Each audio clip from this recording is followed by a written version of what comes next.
Occupy Wall Street by way of Occupy Fleet Street is turning into your all meat street.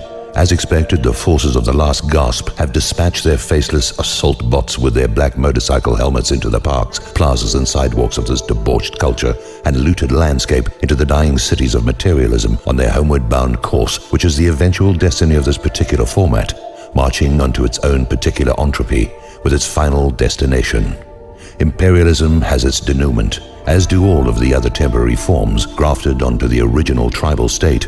Every one of these systems has their perversion specialists and money manipulation experts, and we know who they are in present day, in tandem with it being same as it ever was. Same as it ever was. Same as it ever was.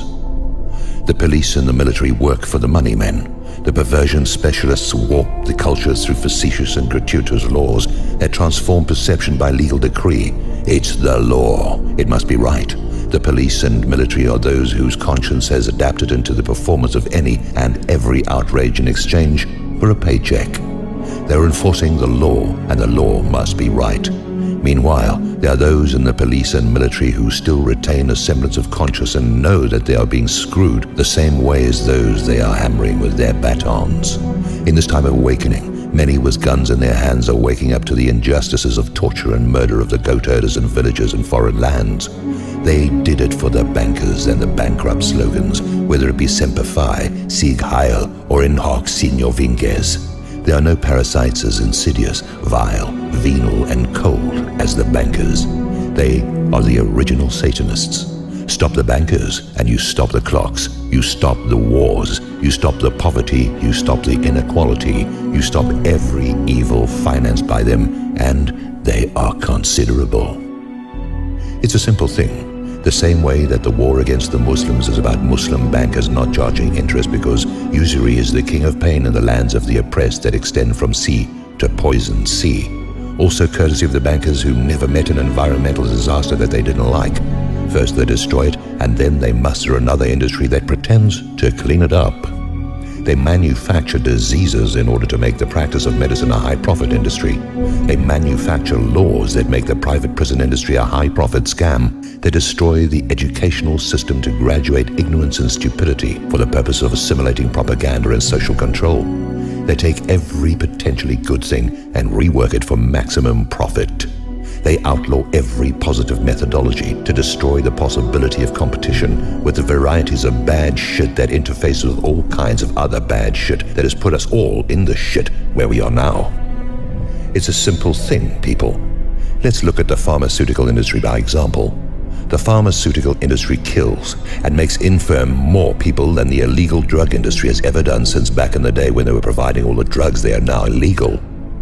I'm pretty convinced that the Harrison Act came about because certain forces in bed with the international bankers saw how much profit they could be gained from opium since it was prohibited. To comprehend why that is, you only have to go back to study the Boxer Rebellion and the Opium Wars and the results, and you can fast forward to the Afghanistan War if you like as well. Of interest is the fact that part of the Boxer Rebellion was about the influx of the satanic Christian missionaries into Chinese culture. There are two Christianities, always keep that in mind, and one of them has nothing to do with Jesus Christ. Okay, Western medicine is allopathic.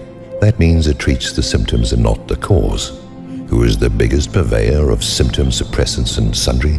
Why, that would be the pharmaceutical industry.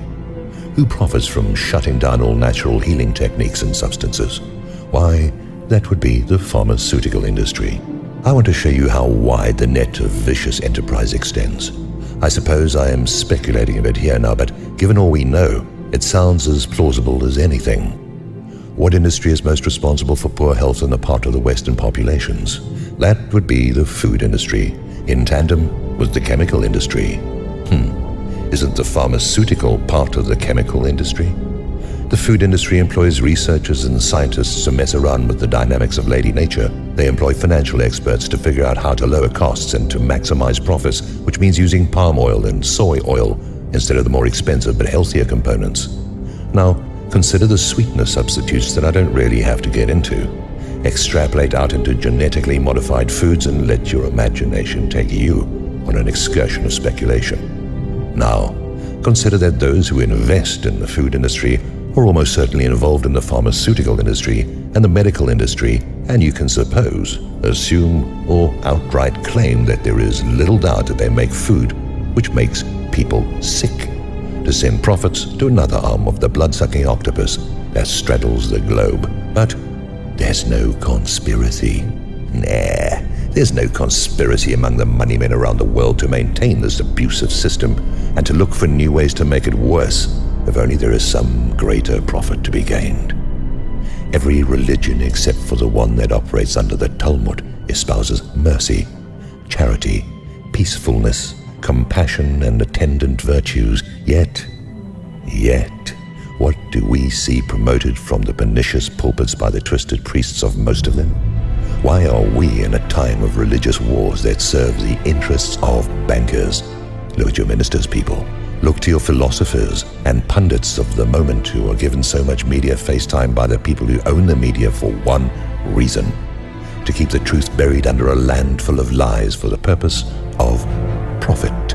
In a time of darkness, the mind of darkness is preeminent via the reports of the senses of the propensities of the mind and heart of the one interpreting them. Factor in the mass mind and peer pressure, and you have a dark and viscous soup, as sticky as tar and difficult to extricate from. It's no wonder that people feel trapped, have given up, or are completely unaware of what is happening to them. If it were not for the benevolence of the cosmos and the appearance of Mr. Apocalypse and his walking stick, we'd be toast. It's not an accident that Rick Perry forgot his lines at the debate. There's no surprise that Strauss-Kahn is much deeper into the Goblin Knight than just being a serial abuser.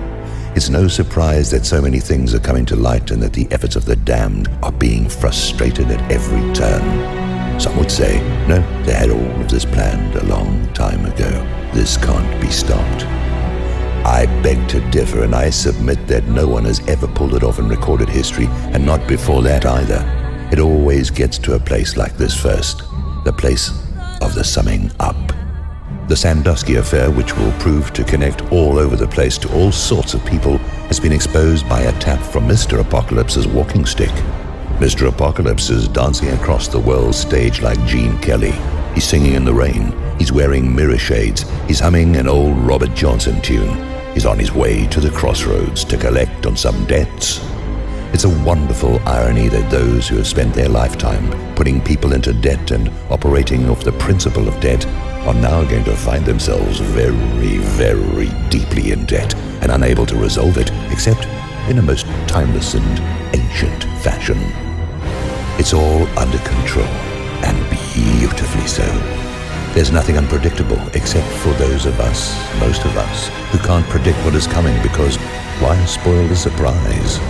In the meantime, that uncertainty is meant to provoke and inspire us to be better than we might have been in the process. Keep holding the truth to be self-evident, and it will certainly become so. Sooner or later, once it burns away the rubbish and rags that conceal it. It's all about the right kind of desire and aspiration. This is what turns away the veils. Some say that passionlessness is the key, but that's just another way up the mountain. You're either climbing it or you're at the base camp arguing with the expert.